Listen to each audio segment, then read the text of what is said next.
Y en esta noche vamos a comenzar vamos a hablar de lo que significa el problema del mal y cómo es que cristianos se han acercado, han tenido un acercamiento a este problema.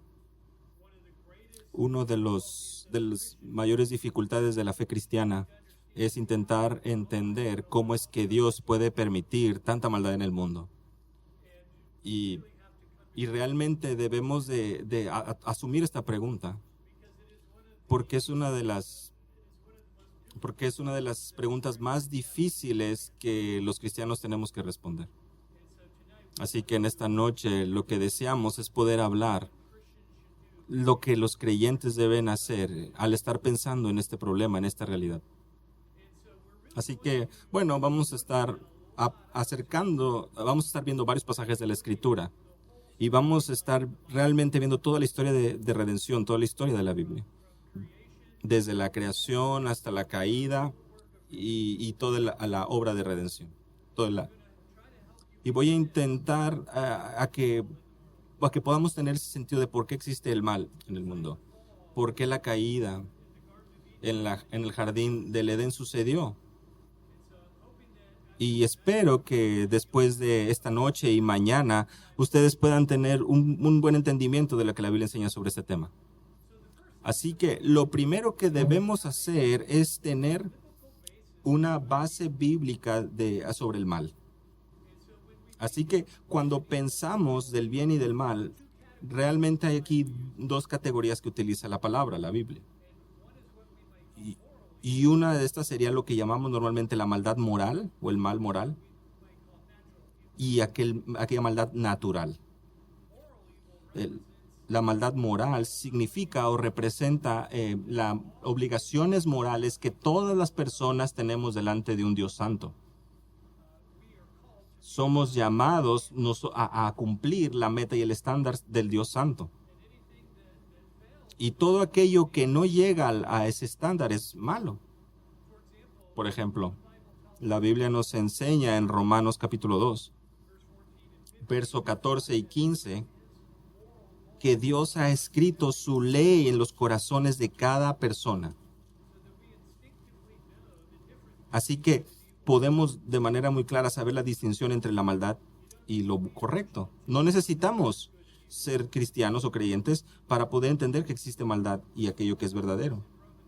Lo que Pablo nos dice en Romanos capítulo 2 es que cuando una persona hace el bien, su conciencia realmente le está haciendo saber que está haciendo bien y le permite sentirse bien porque reconoce que hizo algo correcto.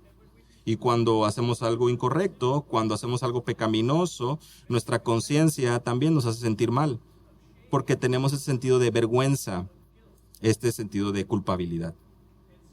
Así que nuestras acciones malas son expresadas tanto en nuestros pensamientos, nuestras palabras y nuestras obras. Así que este es el mal moral. Pero este no es el único tipo de maldad que vemos. Porque cuando hablamos acerca del mal moral, realmente estamos hablando de ese tipo de maldad que es cometido, que es hecho por personas o criaturas morales. Esto puede incluir a los mismos ángeles. Pero típicamente la palabra se refiere a las acciones de los seres humanos.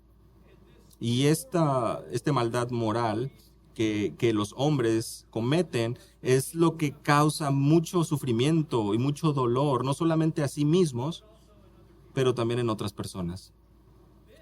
Y entonces también tenemos, la segunda categoría, que es el mal natural. Y este se refiere a las condiciones adversas en el mundo, que son el resultado de la caída de Adán y Eva. Así que vivimos en un mundo condenado, maldito. Y este mundo condenado, maldito, también causa este sufrimiento, causa esta maldad. Cuando hablamos de esta maldad natural, tenemos diferentes categorías. Hay diferentes categorías de esto. Por ejemplo, podemos pensar en los desastres naturales, incendios, tormentas, temblores, inundaciones, que suceden en este mundo.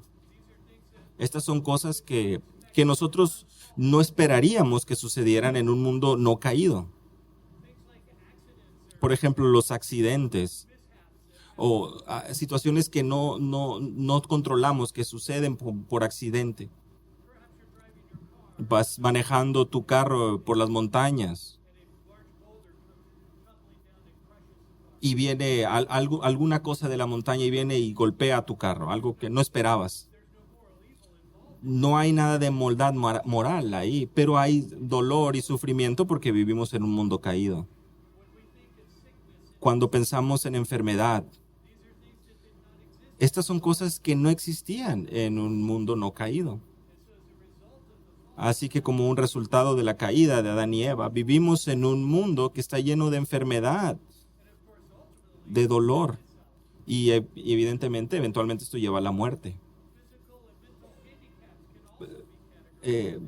Deficiencias físicas, mentales, esto también son resultados de la caída. Niños que nacen, bebés que nacen con alguna discapacidad. Esto no es natural en un mundo no caído. Solo sucede en un mundo caído. Y por supuesto, estamos conscientes del dolor, del sufrimiento, del cansancio. El trabajo es duro. Y a veces trabajamos hasta la muerte. Y esto es parte de la caída también. La caída que Dios trajo al mundo como consecuencia del pecado de Adán y Eva. Así que Génesis capítulo 3, verso 17, dice que la tierra sería maldita por causa del pecado. Y esto produciría dolor y espinos, y que por el sudor de nuestra frente trabajaríamos. Así que es bueno que podamos entender la diferencia entre la maldad moral y natural, porque trabajan realmente de la mano para causar dolor a todos. Y obviamente existen algunas personas que sufren de mucho mayor magnitud del dolor y la maldad.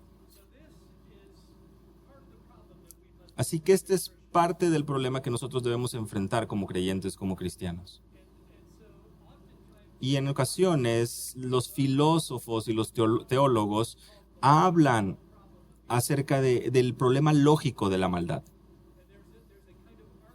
Y hay un argumento que se utiliza para intentar hablar acerca del problema de la maldad o del mal, para poder sugerir que tal vez Dios no existe. Y la idea es que si Dios es todopoderoso, por un lado, y Dios es benevolente, por otra parte, bueno, y entonces si la maldad existe, entonces, ¿cómo es que podemos decir que existe un Dios? Y este es el problema con el que nos enfrentamos.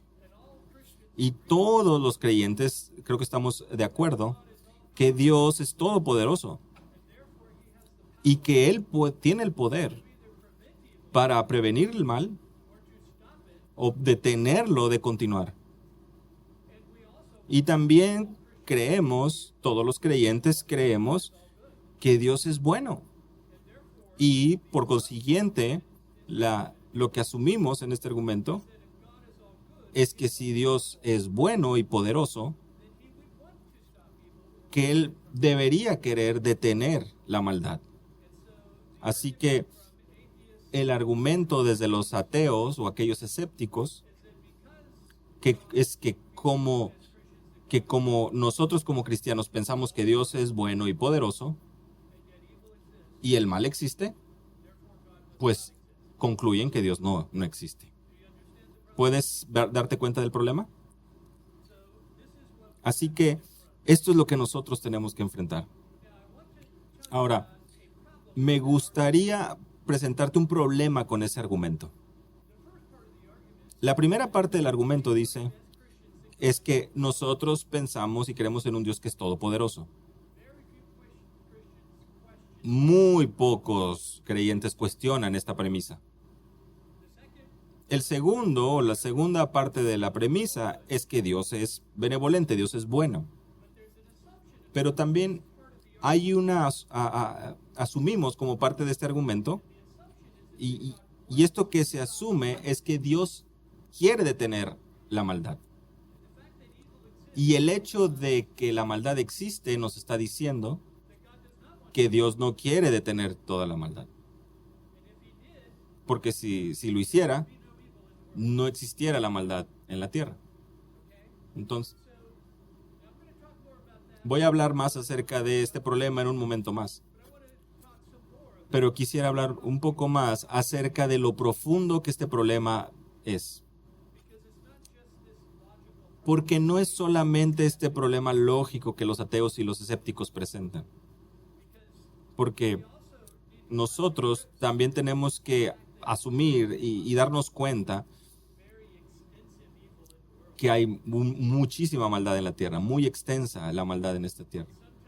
Y en ocasiones es muy terrible. Y vemos esta maldad y lo vemos y es algo que vemos que no tiene propósito al existir, no tiene sentido de existencia tanta maldad. Y aún como cristianos nos hace cuestionar a veces a Dios. Y tal vez no cuestionamos la existencia de Dios, pero clamamos a Él, deseando tener respuestas del por qué es que esta situación tan terrible ha sucedido. Yo quiero ver algunos pasajes en la palabra que hablan acerca de esta angustia que aún creyentes experimentan. Y el primer lugar es al que quiero ir es el Salmo capítulo 13. Y solo voy a leer estos pasajes y voy a hacer algunos comentarios acerca de esto. El primer pasaje es Salmo capítulo 13, versos del 1 al 4. Este es un salmo de David. Él dice, ¿hasta cuándo, Señor, me olvidarás para siempre? ¿Hasta cuándo esconderás de mí tu rostro? ¿Hasta cuándo he de tomar consejo en mi alma, teniendo pesar en mi corazón todo el día? ¿Hasta cuándo mi enemigo se enaltecerá sobre mí? Considera y respóndeme, oh Señor Dios mío. Ilumina mis ojos, no sea que duerma el sueño de la muerte. No sea que mi enemigo diga, lo he vencido, y mis adversarios se regocijen cuando yo sea sacudido. Vayan conmigo al Salmo 44. Salmo 44. Voy a leer a partir del verso 22.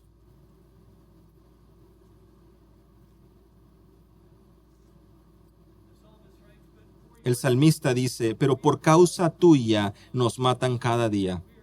Se nos considera como ovejas para el matadero.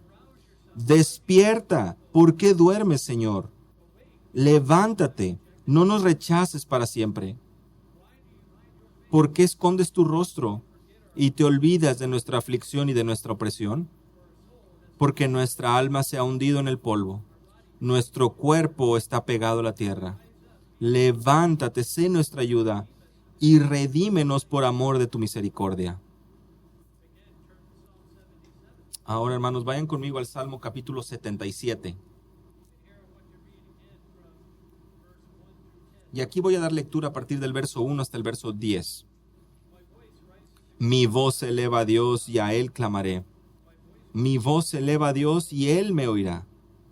En el día de mi angustia busqué al Señor. En la noche mi mano se extendía sin cansarse. Mi alma rehusaba ser consolada. Me acuerdo de Dios y me siento turbado. Me lamento y mi espíritu desmaya. Has mantenido abiertos mis párpados. Estoy tan turbado que no puedo hablar. He pensado en los días pasados, en los años antiguos. De noche me acordaré de mi canción y en mi corazón meditaré y mi espíritu inquiere. ¿Rechazará el Señor para siempre y no mostrarás más su favor? ¿Ha cesado para siempre su misericordia? ¿Ha terminado para siempre su promesa? ¿Ha olvidado Dios tener piedad? ¿O ha retirado con su ira su compasión? Entonces dije, este es mi dolor, que la diestra del Altísimo ha cambiado. Me acordé, vamos a un lugar más. Lamentaciones, justo después de Jeremías, el capítulo 3. Este es un lamento muy, muy fuerte de parte de Jeremías, que está viviendo una gran aflicción. Jeremías dice: yo soy el hombre que ha visto la aflicción bajo la vara de su furor. Y él me ha llevado y me ha hecho andar en tinieblas y no en luz. Ciertamente contra mí ha vuelto y revuelto su mano todo el día. Ha hecho que se consuma mi carne y mi piel. Ha quebrantado mis huesos. Me ha sitiado y rodeado de amargura y de fatiga. En lugares tenebrosos me ha hecho morar, como los que han muerto hace tiempo. Con muro me ha cercado y no puedo salir. Ha hecho pesadas mis cadenas. Aun cuando clamo y pido auxilio, él cierra el paso a mi oración. Ha cerrado mis caminos con piedra labrada. Ha hecho tortuosos mis senderos. Él es para mí como oso en acecho, como león en lugares ocultos. Ha desviado mis caminos y me ha destrozado, me ha dejado desolado. Ha entesado su arco y me ha puesto como blanco de la flecha. Hizo que penetraran en mis entrañas las flechas de su aljaba. He venido a ser objeto de burla de todo mi pueblo, su copla todo el día. Él me ha llenado de amargura, me ha embriagado con ajenjo, ha quebrantado con guijarro mis dientes, ha hecho que me revuelque en el polvo, y mi alma ha sido privada de la paz. He olvidado la felicidad. Digo pues, ha perecido mi vigor y mi esperanza que venía del Señor. ¿Alguno de ustedes se ha sentido así? Yo puedo imaginar que tal vez no están siendo honestos si es que no han meditado en que hay veces donde sentimos que Dios nos ha dejado. Y sé que hay muchos de ustedes que han experimentado gran aflicción en sus vidas. Algunos de ustedes han vivido esta aflicción a causa de su propio pecado. Algunos otros han sufrido aflicción a causa del pecado de otros, a causa del pecado de otros haciendo en contra de usted. Algunos de ustedes tal vez ha sentido o ha vivido aflicción por causa de pecado, no por causa de pecado propio de otros. Simplemente hemos sufrido porque vivimos en un mundo caído donde sucede tanta maldad. Ese es el problema el cual nos enfrentamos. Ahora, me gustaría cambiar un poco de rumbo. Y me gustaría poder hablar de cómo es que los creyentes, como cristianos, han intentado responder a esta problemática. Hay un término muy particular que teólogos utilizan para referirse a este problema. Es la palabra teodicea. Y combinan dos palabras del griego. La palabra que de Dios en griego, que es theos, y la palabra en griego para justicia, que significa dike.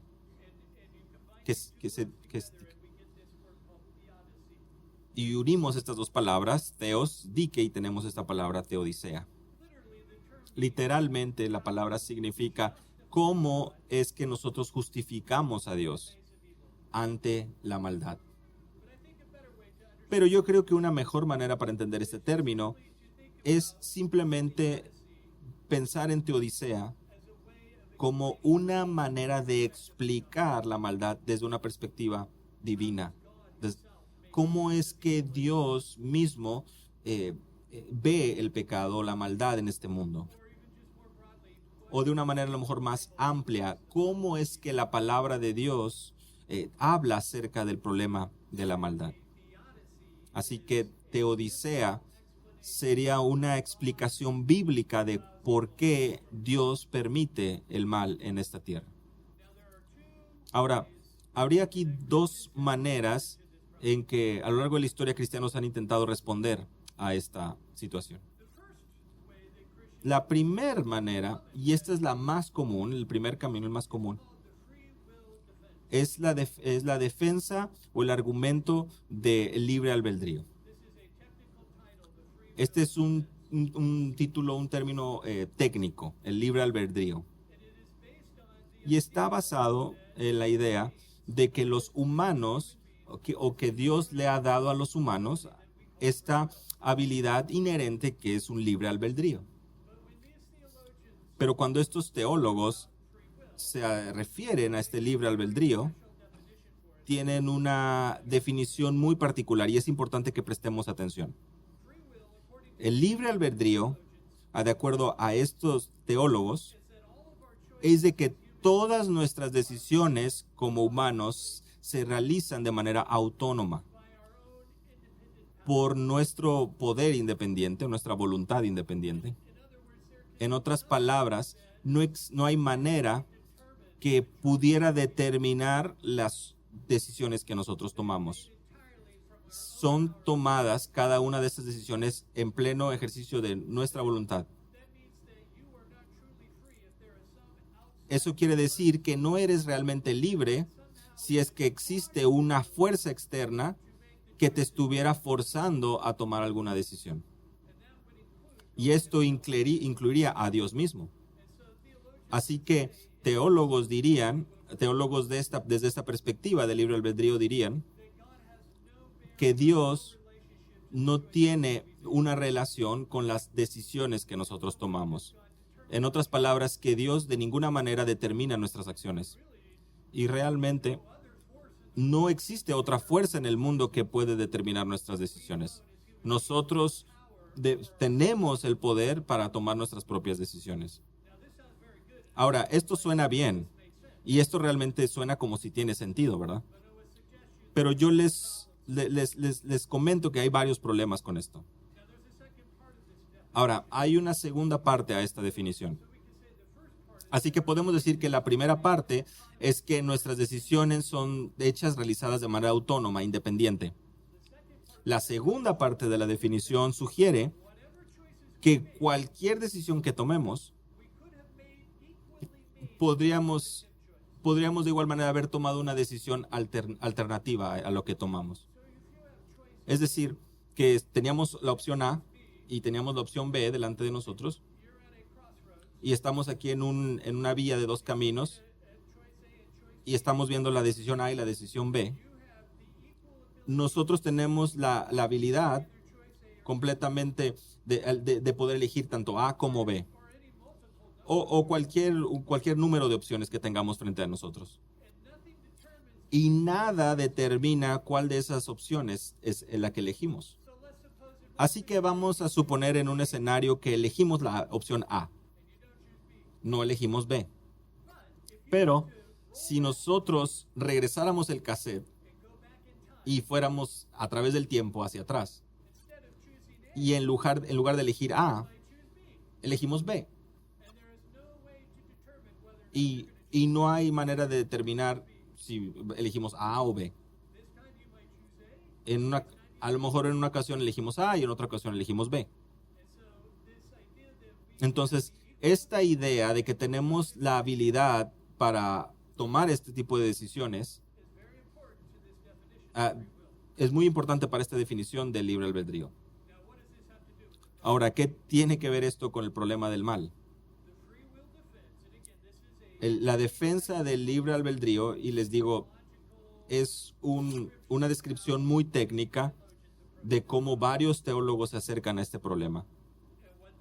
Y lo que ellos dicen es que el libre albedrío es necesario para poder actuar correctamente y ser moralmente responsables de nuestras acciones. Si nosotros no tenemos este libre albedrío, no tenemos la habilidad de poder tomar buenas decisiones. Y no tenemos la habilidad de ser responsables por las decisiones que tomamos. Así que lo que esta perspectiva dice o afirma es que Dios debe permitirnos tener este libre albedrío. Y al hacer esto, Dios está tomando un riesgo muy grande.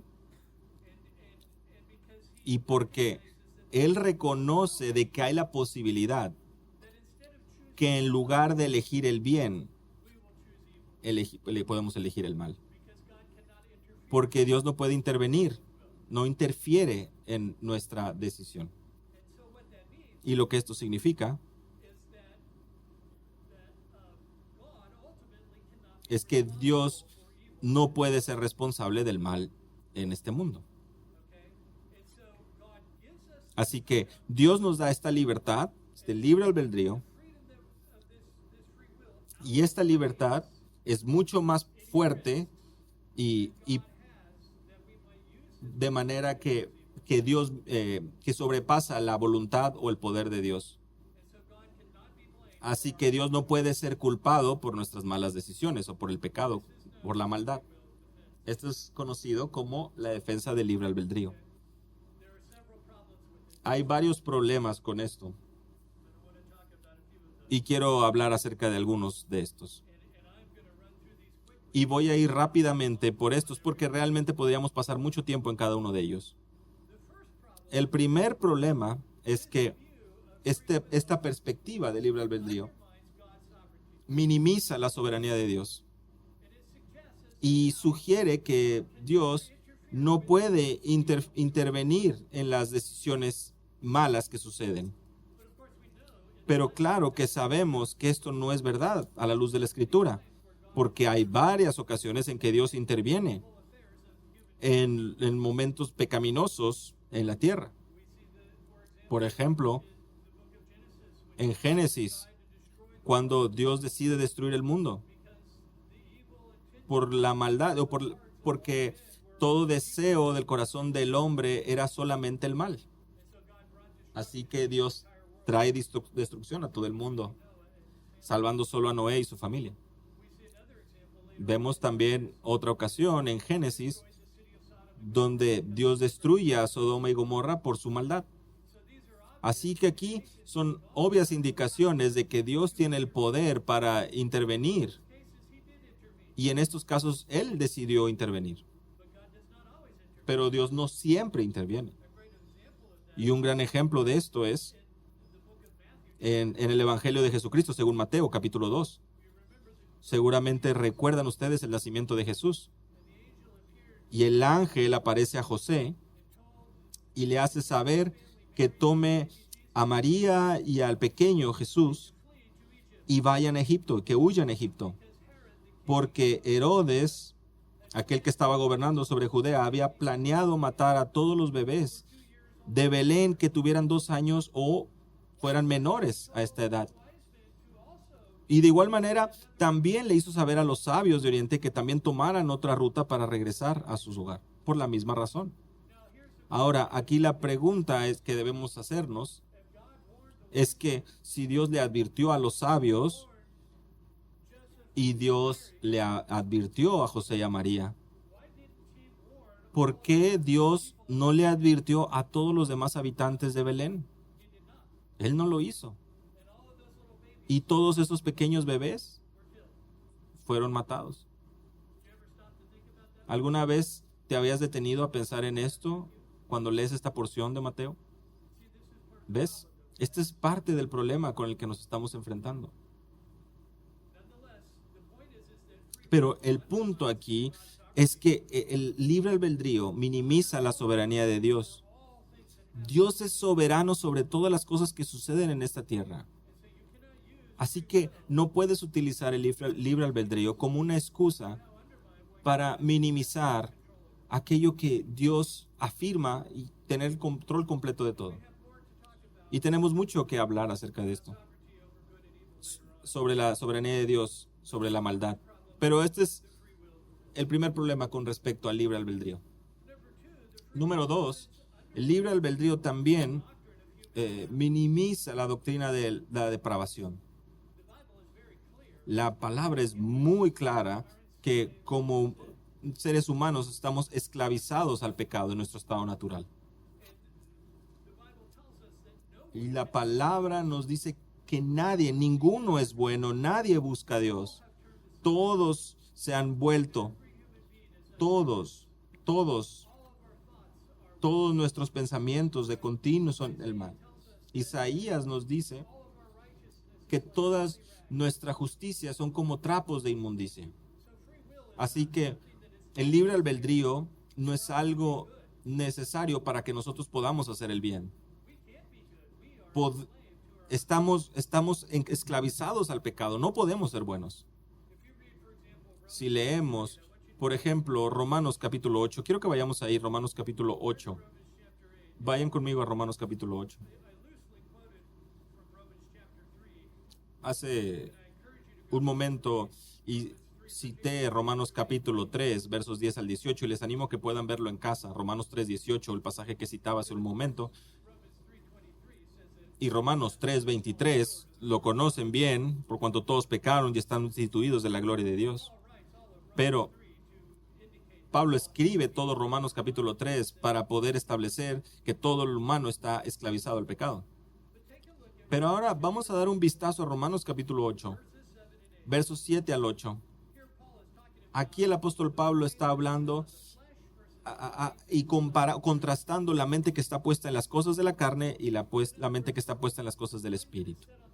En otras palabras, la mente puesta en la carne, que no es regenerada, es la mente del no creyente, es la mente de aquel que es controlado por su carne, controlado por su naturaleza de pecado, y aquellos controlados por el Espíritu, como son creyentes, porque tienen al Espíritu morando en su interior. Así que con esto en mente, vamos a ver lo que Pablo dice en el verso 7 y 8. Dice, ya que la mente puesta en la carne es enemiga de Dios. Esta es una declaración definitiva. Cada mente no regenerada es enemiga de Dios, una hostilidad natural contra Dios. Esta mente no se sujeta a la ley de Dios porque ni siquiera puede hacerlo. Noten que hay aquí dos declaraciones que el apóstol Pablo hace. La primera, que la mente no está sometiéndose a la voluntad de Dios. Y esto habla de nuestra inclinación natural del corazón. En otras palabras, nosotros no queremos someternos a la ley de Dios como no creyentes. Pero ese no es el único problema. Pablo también dice que ni siquiera pueden hacerlo. En otras palabras, no tenemos poder inherente en nuestra capacidad de poder hacer bien o cualquier otra acción que pueda agradar a Dios. Así que por favor entendamos que teólogos o los teólogos que han abrazado esta defensa del libre albedrío afirman que tenemos una habilidad natural para hacer el bien o el mal. Y si no podemos hacer tanto el bien como el mal de la igual manera, entonces no podemos ser moralmente responsables por nuestras acciones. Mucho más se puede decir acerca de este tema, pero permítanme ir y avanzar un poco acerca de cubrir más problemas. El tercer problema con el libre albedrío es que Dios mismo no tiene libre albedrío. En otras palabras, no es necesario para Dios tener una habilidad igual de elegir el bien o el mal para que Dios pueda ser bueno. ¿Sí puedes ver eso? Dios no necesita tener esa habilidad para elegir el bien, para ser bueno. Y eso sugeriría que nosotros tampoco. Aquí está el tercer problema, o el cuarto problema. ¿Por qué es que Dios simplemente no nos diseñó con la habilidad de que nunca elijamos el mal? Dios pudo haber diseñado a Adán y Eva con un tipo de constitución que nunca les permitiese elegir el mal. Y sabemos que este es el caso cuando lleguemos al cielo. Como creyentes redimidos en el cielo, en los nuevos cielos y nueva tierra, para siempre, por la eternidad, cuando estemos completamente redimidos, no tendremos jamás la habilidad de pecar.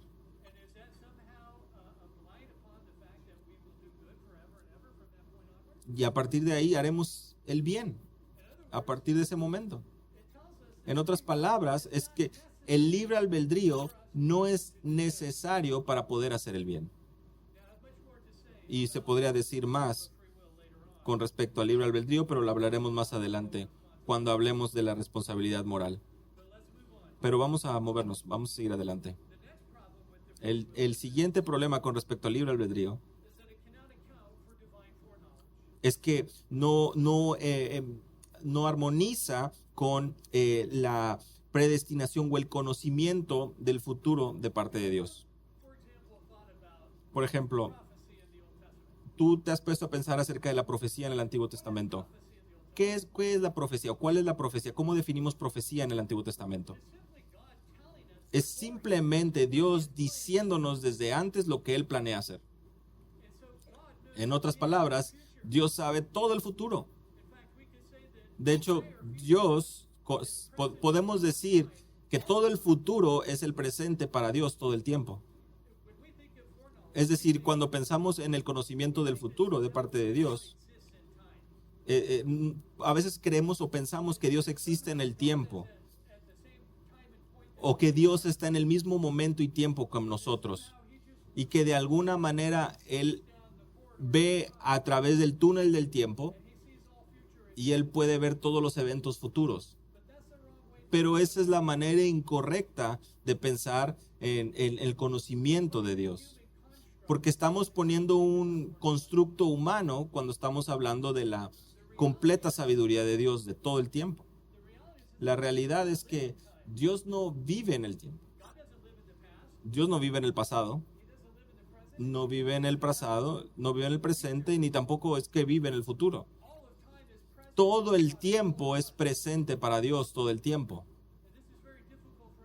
Y esto es difícil de poder entender para la mente humana. El tiempo es un constructo humano. En el principio, Dios creó los cielos y la tierra. En otras palabras, Dios creó el tiempo en el principio. Dios trasciende el tiempo porque el tiempo es parte de la creación. Y el tiempo no es algo inherente en el creador, sino que es parte de aquello que fue creado, el constructo de la creación. Pero regresemos a este problema de la presciencia de Dios o de esta situación. Pensemos en las negaciones de Pedro. Seguramente recordarás que Jesús le dice a Pedro, tú me negarás 3 veces antes que el gallo cante. ¿Cómo es que Jesús sabía que eso iba a suceder? Porque es que le pudo haber dicho que lo va a negar 2 veces. ¿O qué pasa si el gallo... ¿Qué tal si Pedro hubiera negado a Cristo después de que el gallo cantara? ¿Cómo es que Jesús no dijo o menciona que Pedro le iba a negar 10 veces antes? Jesús sabría realmente que mientras Pedro se estaba preparando para negarlo, que tal vez Pedro estaba pensando, tal vez no lo voy a negar, y engañó a Jesús. Sí, te das cuenta que el problema con el libre albedrío es que si realmente todas estas opciones y decisiones fueran independientes de Dios, serían independientes de su sabiduría, de su conocimiento. Y esto no puede ser. No puede ser que nuestras decisiones pudieran ser independientes del poder soberano de Dios. Porque Dios no conocería todas nuestras decisiones. Así que esto es el problema. Y el siguiente problema con el que se enfrenta la postura del libre albedrío, y esto es algo para todos los creyentes, y es cómo explicamos que Dios permita cierto tipo de mal. En otras palabras, un mal que parece que no tiene propósito, que no tiene sentido. Porque aún aquellos que tienen la postura de libre albedrío no niegan el poder de Dios. Simplemente son inconsistentes en este punto. porque reconocen que hay momentos cuando Dios interviene y entonces Él puede y Él estaría restringiendo nuestro libre albedrío. Así que, ¿cómo es que ellos explican las situaciones donde Dios no interviene y permite que suceda el mal? ¿Cómo pudieran, por ejemplo, explicar el holocausto? ¿O cómo se puede explicar que Dios permitió cuidar a los magos y a Jesús y la familia de José y María antes de que viniera ese juicio sobre todos los bebés en Belén? Pero no pudo prevenir o avisar a todas las familias que vivían ahí en Belén. Y muchos bebés murieron. Así que me gustaría sugerirles y hacerles ver que el libre albedrío no es una respuesta adecuada para explicar o enfrentarse al problema del mal. Y hay una segunda manera que creyentes, que cristianos, una teodicea diferente, una alternativa diferente. Y permítanme detenerme aquí y hacer solamente un punto. Estas dos no son las únicas maneras que los creyentes han intentado resolver este problema.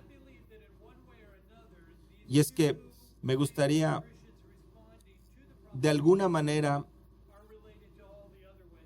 estas dos opciones que estoy presentando están relacionadas con todas las demás opciones o variantes que se han presentado. Así que bueno, la segunda postura en la que creyentes han enfrentado el problema del mal es llamado la defensa del bien mayor. Así que tenemos la postura del libre albedrío, la defensa del libre albedrío, y aquí tenemos la defensa al bien mayor. Y lo que esta posición afirma es que la maldad viene porque Dios tiene una buena y sabia razón al permitir que esto suceda. Y tenemos algunos pasajes que sugieren esto. Por ejemplo, en Juan capítulo 16, verso 33, Jesús afirma y dice: en este mundo tendréis aflicción, pero confiad, yo he vencido al mundo. Hechos capítulo 14, verso 22, dice que por medio de varias dificultades y tribulaciones entremos en el reino de Dios. Y creo que todos estamos familiarizados, quiero pensar, con Romanos capítulo 8, verso 28. Y es donde el apóstol Pablo afirma que Dios, ¿sí?, que para los que aman a Dios todas las cosas ayudan para bien. Esto es para los que son llamados conforme a su propósito. Te das cuenta que el apóstol Pablo no dice las cosas buenas. Dios permite todas las cosas. No hay nada excluido de la palabra todo. Y hay varios otros pasajes que indican que Dios utiliza aún el mal para cumplir un bien mayor. Esta es la primera parte de esta defensa de la postura del bien mayor. Dios es tan bueno y está muy por encima de nuestro entendimiento y tan sabio y muy por encima de nuestra sabiduría que debemos de reconocer que si existe el mal en este mundo y nosotros podemos mantener el entendimiento de que Dios es benevolente y poderoso, entonces ¿qué hay? Entonces debe haber una buena y sabia razón por la cual Él permite que esto suceda. Y es bueno también considerar en segunda instancia, con respecto a esta postura, que la maldad no sucede simplemente porque sucede. Y Dios tiene que reacomodar las cosas para poder rescatar algo bueno de la maldad que está sucediendo.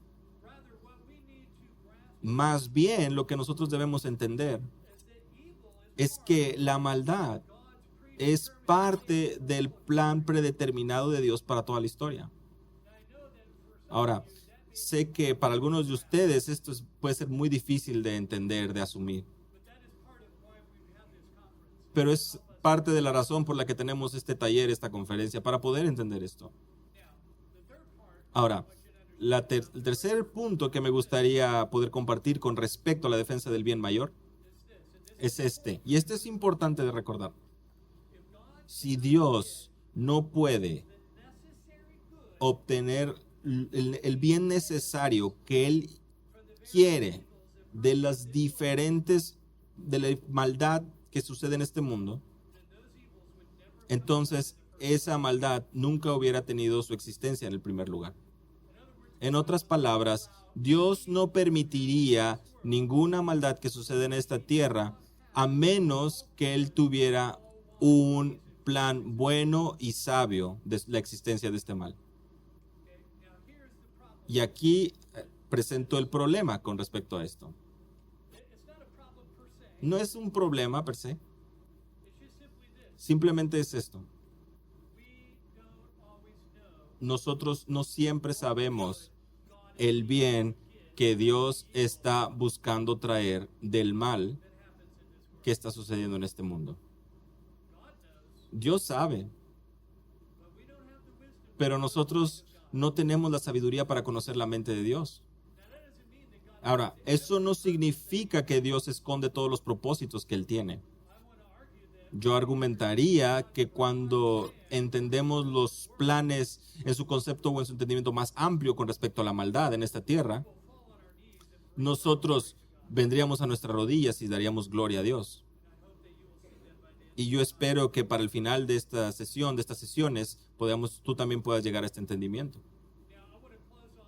Ahora, me gustaría poder cerrar, antes de tener el break, me gustaría cerrar con lo siguiente. Y quisiera hablar de dos criterios que una teodicea fiel debe cumplir. Dos criterios. Ahora, recuerden, teodicea es una explicación bíblica para la existencia del mal. El primer criterio es el siguiente. El bien que Dios tiene en conexión con algún tipo de mal debe ser un tipo único, particular de bien que Dios no podría obtener fuera del mal que está teniendo lugar o del cual es dependiente. Déjenme les doy algunos ejemplos básicos. Pensemos, por ejemplo, el coraje, el valor. El valor no tendría virtud, no sería una virtud, a menos que existiera la maldad, ¿verdad? No trataríamos, por ejemplo, estoy tomando los micrófonos. No apreciaríamos, por ejemplo, a David como un héroe cuando venció al gigante Goliat, a menos que no tuviera esta virtud que nosotros llamamos valor. El valor, esta fuerza que las personas tienen cuando se enfrentan a la maldad. Si esa maldad no existiera, no habría necesidad de valor. O, por ejemplo, pensemos en el valor de Daniel, cuando fue enviado ahí al foso de los leones. Y Daniel no hubiera tenido necesidad del valor que tuvo, a menos que existiera un tipo de mal que él tuviera que haber enfrentado. Ahora, en ambas situaciones, el valor de David y de Daniel está conectado a su fe a Dios. Y eso es importante para nosotros el poder entender. Podría decir más, pero lo vamos a ver más adelante. O pensemos en la compasión o misericordia, ¿verdad? Nunca tuviéramos la virtud de compasión o de misericordia a menos que existieran situaciones difíciles que requieran de ellas. Por ejemplo, piensen en cuando alguno de ustedes tal vez ha experimentado algo muy difícil en su vida y alguien viene a un lado suyo y ora contigo y llora contigo y sostiene tu mano y te da un abrazo y te dice cuánto te aman y te muestra ese tipo de compasión, ese tipo de misericordia y te ayuda a mitigar el dolor que estás experimentando en ese momento. Bueno, si el mal no existiera, no habría cosa alguna como compasión. De hecho, sugeriría que si la maldad no existiera en el mundo, nunca tendríamos la oportunidad de poder ver la compasión y la misericordia de Dios mismo. Y vamos a decir más acerca de esto más adelante.